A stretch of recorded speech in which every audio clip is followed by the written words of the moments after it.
Hello and welcome to the correspondent. मैं हूं आयशा सदीका और आज हम बात करने वाले हैं कि जिनेवा स्विट्जरलैंड में होने वाली नून लीग और दीगर पीडीएम के सीनियर लीडरान की मीटिंग आखिर किस बारे में थी। कहा तो ये जा रहा है कि मरीम नवाज की एक मेजर सर्जरी थी जिसकी वजह से ये सारे लीडर्स स्विट्जरलैंड में इकट्ठे हुए, लेकिन इस सर्जरी की आड़ के अंदर इन सब लीडर्स का इकट्ठे होने की कुछ और भी वजूहात थी।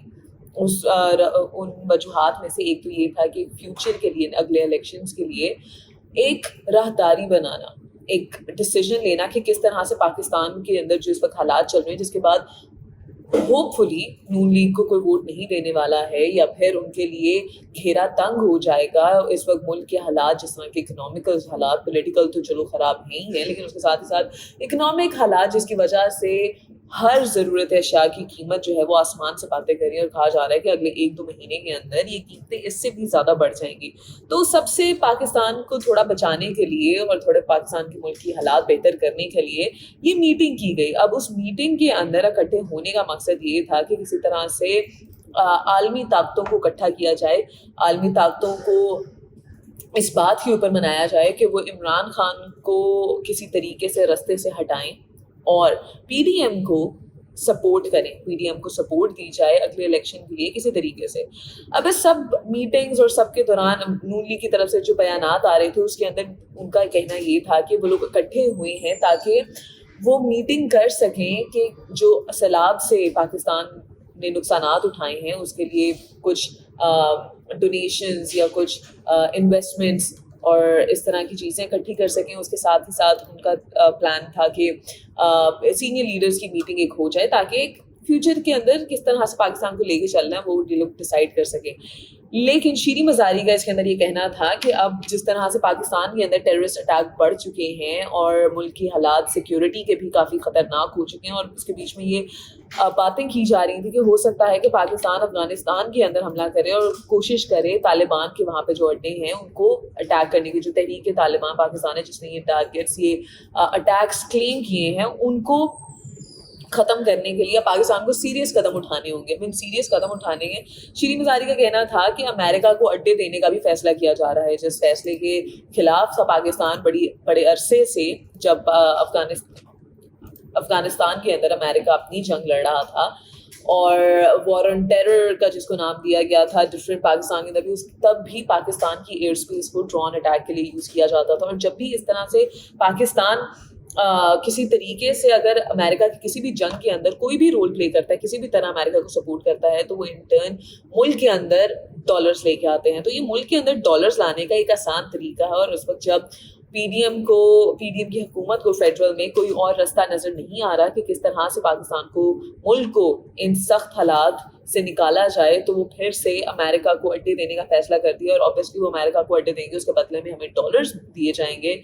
और हो सकता है इससे पाकिस्तान के मुआशी हालात को थोड़ा बहुत कुछ असर पड़े, कोई फ़ायदा मिले, थोड़ा बेहतर हो जाए हालात और हम लोग IMF का अगला प्रोग्राम लेने में भी कामयाब हो सकें इस तरह से। तो अब अगर US के साथ वो वफादारियाँ निभाएंगे तो उस वफादारियों के बदले में उनको कुछ ना कुछ फ़ायदा तो मिलेगा ही बिल्कुल। लेकिन अब यहाँ पे मुल्क की हालात के बारे में बात करते हैं। ये तो हमने बात कर लिया कि पीडीएम के लीडर्स ने और हमारे जो वफाकी हुकूमत में इस वक्त लोग मौजूद हैं उन्होंने स्विट्जरलैंड जिनेवा में किस तरह की मीटिंग्स की और मीटिंग्स में किस किस तरह की बातें जो थी वो मतवक्का थी कि इस तरह की डिस्कशंस होंगी। बट उसके साथ ही साथ मुल्क के अंदर नॉर्थ और साउथ दोनों हिस्सों में इस वक्त काफ़ी ज़्यादा एहतजाज हो रहे हैं। गिलगित बल्तिस्तान में इतनी सर्दी के अंदर काफ़ी दिनों से देखा जा रहा है कि अवाम एहतजाज कर रही है लैंड ग्रैबिंग के ऊपर, महंगाई के ऊपर, लेकिन इसके ऊपर वफाकी हुकूमत ने कोई भी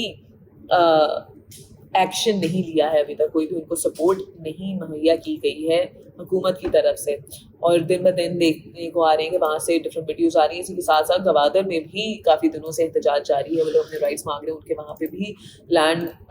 छीनी जा रही है उनसे। तो इस सब के दौरान जब भी इलेक्शन कैंपेन करनी होती है, ना सिर्फ मरीम नवाज, बिलावल और शहबाज शरीफ और दूसरे मौलाना फजल रहमान, वो इन सब जगहों में पहुँचते हैं और बड़ी ज़ोरदार डिबेट और स्पीच दे के आते हैं और उनको वहाँ के अवाम के जोशो जज्बे को जगाते हैं। लेकिन जब अगर वो उन एरिया से ना जीते या कुछ, तो उनसे सियासी इंतकाम लिया जाता है या फिर उनसे किसी ना किसी तरह से हुकूमत जो है उनसे बदला लेना चाहती है और उनको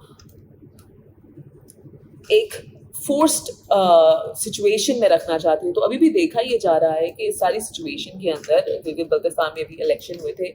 وہاں پہ پی ٹی آئی الیکشن جیت گئی, آلدو مریم اور بلاول دونوں نے وہاں پہ جا کے کافی زیادہ کیمپینز کی تھیں, تو لیکن ان کے لیے اس وہاں کی عوام کے لیے کچھ خاص کیا نہیں جا رہا ہے. ابھی بھی عوام کے پاس وقت ہے کہ وہ سوچ لیں گے وہ کس طرح کے لیڈران جو ہیں وہ چوز کرنا چاہتے ہیں.